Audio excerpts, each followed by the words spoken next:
Hello friends, मेरा नाम सुदर्शन और आज मेरे यूट्यूब चैनल में आप सभी का स्वागत है। एक्चुअली आज ये जो वीडियो बनाने का मेरा मकसद था वो ये था कि आपको चार्ट जीपीटी आप किस प्रकार से स्टॉक मार्केट एनालिसिस में, फंडामेंटल एनालिसिस में यूज़ कर सकते हैं, वो मैं आपको आज बताने वाला हूँ। जनरली आपको मालूम है कि आजकल बहुत सारे लोग कह रहे हैं कि ये आर्टिफिशियल इंटेलिजेंस का ज़माना है और उसमें बहुत सारे ऐसे वेबसाइट्स हैं जो हमें बहुत सारे टूल्स यूज़ करके हम नॉलेज गेन कर सकते हैं या कुछ डिसीजन ले सकते हैं। तो इसी प्रकार से आप स्टॉक सिलेक्शन में या स्टॉक का जो ग्रोथ है वो किस प्रकार से आर्टिफिशियल इंटेलिजेंस से आप कर सकते हैं वो मैं अभी बताने वाला हूँ। सबसे पहले आपको मालूम होगा कि चार्ट जीपीटी एक वेबसाइट है जिस पे आपको लॉगिन करना पड़ता है, आपको ईमेल आईडी डाल के लॉगिन करना है। तो मैंने ऑलरेडी chartgpt.com डाल के मैंने ऑलरेडी लॉगिन करके रखा है। अभी लेट्स सी कि आपने कोई शेयर लिया है जिसका नाम कुछ भी हो सकता है, तो आप उस शेयर्स के वेबसाइट पे जा सकते हैं। मैं एग्जांपल लेता हूं कि अपेक्स फ्रोजन फूड्स जो है वो एक शेयर है, तो मैं उस पर डालूंगा कि इन्वेस्टर प्रेजेंटेशन, और मैं उस कंपनी के वेबसाइट पे जब जाऊंगा तब मुझे पता चलेगा कि इनके बहुत सारे प्रेजेंटेशन हैं जो हर क्वार्टर में वो कंपनी डिक्लेयर करती है। तो मैं क्या करूंगा कि रिसेंटली जो लास्ट उनका प्रेजेंटेशन आया है वो मैं वो ओपन करूंगा। इसके बाद ये जो है ये 22 पेजेस का ये है प्रेजेंटेशन है, उसको मैं डाउनलोड करूंगा और मैं उसको सेव करूंगा डेस्कटॉप पे। इन्वेस्टर प्रेजेंटेशन एपेक्स ये सेव करूंगा। एक बार आपने ये सेव कर लिया कि आपको क्या करना है कि चार्ट जीपीटी में वो अटैचमेंट ओपन करना है, अपलोड फ्रॉम कंप्यूटर, और आपको वो जो एपेक्स का जो प्रेजेंटेशन था वो आपको ओपन करना है। इसका मतलब क्या है कि आपने जो उस क्वार्टर का इन्वेस्टर्स प्रेजेंटेशन था वो अपलोड कर दिया, और अभी आपको इस चार्ट जीपीटी को एक एनालिसिस का एक लाइंस ड्राफ्ट करना है कि analyse this attached financial report and tell me the growth perspective of Apex Frozen company या स्टॉक। इसके बाद जब आप इंटर करोगे तो ये ऑटोमेटिकली इस डाटा को एनालाइज करेगा और इस इंडस्ट्री के बारे में, इसका फाइनेंशियल परफॉर्मेंस किस प्रकार से है, उसके की फाइनेंशियल इंडिकेटर्स क्या क्या मेंशंस कर रहे हैं, ये सब आपको ऑटोमेटिकली बता देगा। उसके ग्रोथ ड्राइवर्स क्या है, चैलेंजेस क्या है, ये सब आपको एकदम प्रॉपर वे में इस प्रेजेंटेशन के थ्रू आपको वो बता सकता है। इसके बाद आप इसको क्वेश्चंस पूछ सकते हैं कि इसका नेक्स्ट 5 ईयर का जो स्टॉक का टारगेट है वो कितना हो सकता है। तो मैं अभी नेक्स्ट क्वेश्चन उसको पूछता हूँ, what is the stock price after 5 years for apex frozen stocks. अभी देखिए यहाँ पे इन्होंने ये पूरा एनालिसिस किया कि company performance, the future revenue, profit margin and market share growth. Apex Frozen Foods is focusing on the value added products, ready to eat, ready to cook and expansion in the European Union market which could positively affect in its long term revenues। जैसे कि ये जो company है ये USA, European union, China ऐसे बहुत ही अच्छे market में एक्सपोर्ट करती है। ओके, तो बहुत बार क्या होता है कि आपको ये जो चीज़ें हैं ये इमीडिएटली एक ही पेज में आपको मिल जाती है। तो हम इसको पूछेंगे stock price after 5 years for apex Frozen foods limited, और आपको ये क्वेश्चन मार्क डालना है और आपको एंटर करना है। इसके बाद ये इसका जो फाइनेंशियल रिपोर्ट है, हिस्टोरिकल परफॉर्मेंस क्या है, ये सब एनालिसिस करके इसका पी कितना है, क्या है, ये सब बता के ये आपको अप्रॉक्सीमेट कैलकुलेट करके देगा।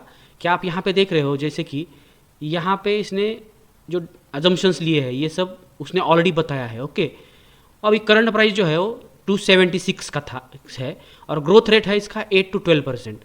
तो 8% CAGR से और 12% CAGR से कितना स्टॉक प्राइस होगा, तो इसने यहाँ पे कैलकुलेट करके दिखाया कि estimated stock price range in 5 years stock price could be 405 और 486, ये है। ओके, इसका मतलब क्या है कि ये इतना अच्छा टूल है जो आपको सभी चीज़ें एक ही पेज पे आपको बता देगा। एक्चुअली मैंने चार्ट जीपीटी का यूज़ करके रिसेंटली कुछ स्टडी किया है चाइना स्टॉक मार्केट का। उसमें मैंने क्या किया है कि मैंने चेक किया कि चाइना मार्केट में अगर हमको इन्वेस्ट करना है तो क्या क्या ऑप्शंस अच्छे हो सकते हैं, ताकि हम भी कुछ छोटा सा पोर्शन जो चाइना के म्यूचुअल फंड में हम डाल सकते हैं। तो हम इसको क्वेश्चंस पूछेंगे कि I want to invest in Chinese stock market, provide me the options in India to invest in Chinese market. तो देखेंगे अभी ये क्या क्या ऑप्शंस हमको बताता है। तो यहाँ पे आप देख रहे हो कि इसने ऑटोमेटिकली आपको बताया कि इंटरनेशनल म्यूचुअल फंड्स कौन से हैं। ओके, इसमें इडलवाइज ग्रेटर चाइना है, ICICI prudential China equity fund of fund है, इसके बाद Nippon India China equity fund है। तो इस प्रकार से आपका एनालिसिस खुद कर सकते हैं। ओके, इसके बाद ETFs है, जो ETFs कहाँ मिलेंगे। इसके बाद जो ETF है वो Mirae Asset Hang Seng China ETF है, निपॉन का इंडिया ETF हैंगसेंग है, बीज है। इसके बाद बहुत सारे इंटरनेशनल ब्रोकर अकाउंट्स है। तो आप ये ढूंढ सकते हैं बहुत ही ईजी वे में, क्योंकि आपके पास एक ऐसा टूल है जो आर्टिफिशियल इंटेलिजेंस है वो निकाल के देगा। इसके बाद आप अगर देखोगे तो आप इसमें उन्होंने इमीडिएटली बताया है कि यहाँ पे through the international brokers you can invest in ADRs of Chinese firm listed on the US stock exchange. Example Alibaba group जो कंपनी है वो अमेजोन की तरह, जैसे अमेजोन US की कंपनी है वैसे अलीबाबा चाइना की कंपनी है। JD.com ये भी एक रिटेलर की, इंटरनेट रिटेल की कंपनी है। और इस सब कंपनी का मैंने एनालिसिस करके मैंने एक 7 या 8 चाइनीज स्टॉक्स निकाले हैं और जिसमें मैंने खुद भी इन्वेस्ट किया है। क्यों है? क्योंकि देखो ये जो चैट GPT है ये पिछले 5-10 साल का डाटा कलेक्ट करके फ्यूचर का जो एक्सपांशन होगा चाइना में वो पूरा बता देता है। ओके, तो इस हिसाब से मैंने 7-8 कंपनीज निकाला है और मैंने उस पर एनालिसिस करके फंडामेंटली स्टॉक कौन से स्ट्रांग है ये मुझे चैट GPT बताता है, बट टेक्निकली कौन से चार्ट पे रिसेंटली ब्रेकआउट आया है वो मुझे चैट GPT नहीं बताता, क्योंकि चैट GPT रियल डाटा पे काम नहीं करता। चैट GPT पिछले 3-4 महीने से पहले का डाटा एनालिसिस करके आपको उसका फ्यूचर बताता है। तो मेरे पास टेक्निकल्स है और इससे मैं फंडामेंटल्स का नॉलेज ले लेता हूँ और मैं ऐसे कुछ शेयर्स में अभी इन्वेस्ट कर रहा हूँ कि जो मैं अगले 5-10 साल के लिए उसको मेरे पोर्टफोलियो में रखूँगा, ताकि जैसे इंडियन मार्केट में एक बहुत बड़ा रैली आया था 2010 से 2024-25 तक, या आएगा और 4-5 साल आएगा, तो ऐसा बूम अगर चाइनीज़ मार्केट में आ गया, क्योंकि वो बहुत चीप है और मैं कंटिन्यूसली उस पर बुलिश हूँ, क्योंकि इंडियन स्टॉक मार्केट बहुत हाई पे है।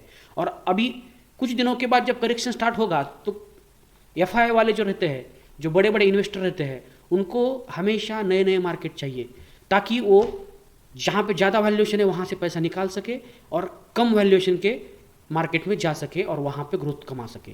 तो देखेंगे, तो ये आज का जो वीडियो था ये बहुत ही अच्छा वीडियो था, जो बहुत सारे लोगों को फंडामेंटल एनालिसिस करने में इम्पॉर्टेंट होगा, या फिर आपको कुछ नॉलेज गेन करना है तो भी आप कर सकते हैं। देखिए मेरा जो ये चैनल है, यूट्यूब चैनल, ये मैं इसलिए निकाला हूँ कि बहुत सारे लोगों को इससे कुछ बेनिफिट होना चाहिए। जैसे कि मैं खुद स्टॉक मार्केट में पार्ट टाइम, मैं जॉब करते करते पार्ट टाइम मैं करता हूँ, तो मुझे ज़्यादा टाइम नहीं रहता, तो मिनिमम एफर्ट्स में मैं किस प्रकार से ज़्यादा नॉलेज गेन करके मैं मेरा रिटर्न अच्छा बना सकता हूँ वो मैं देखता हूँ। और मेरा एक ही कहना है कि आप खुद आपका डिसीजन ले सकते हैं, और अगर आप खुद इसका डिसीजन लेंगे तो आपको फ्यूचर में स्टॉक सिलेक्शन में जो एक्सपीरियंस आएगा वो अच्छा है। और बहुत सारे लोगों को मेरा सजेशन रहता है कि आपके पास पैसा भी नहीं है तो आपको नॉलेज लेने में क्या जाता है। जब आपके पास पैसे आएंगे तो आप धीरे धीरे स्टॉक सेलेक्ट करो, इन्वेस्ट करो, और आपका जो पार्ट टाइम जो रिटर्न है या पार्ट टाइम जो आपको पैसे मिलने वाले हैं उसके जो सोर्स है वो क्रिएट करो, तो ऑटोमेटिकली आपको आगे जाके इसका बहुत सारा फायदा होगा। तो मेरा बहुत सारे दोस्तों को कहना है कि आप धीरे धीरे अच्छी नॉलेज सीखिए, फंडामेंटल नॉलेज सीखिए। फंडामेंटल्स बहुत सारा यूट्यूब पे ऑलरेडी अवेलेबल है, आपको ओनली सीखना है और धीरे धीरे आप सीख सकते हैं। तो आप इस यूट्यूब चैनल से जुड़िएगा और मैं बहुत सारे टेक्निकल एनालिसिस के वीडियो डालता हूं जो मैं आपको साथ एक्सपीरियंस शेयर करता हूं, और उसका आपके लिए बेनिफिट हो और आपको ज़्यादा से ज़्यादा प्रॉफिट हो, यही मेरी इच्छा है।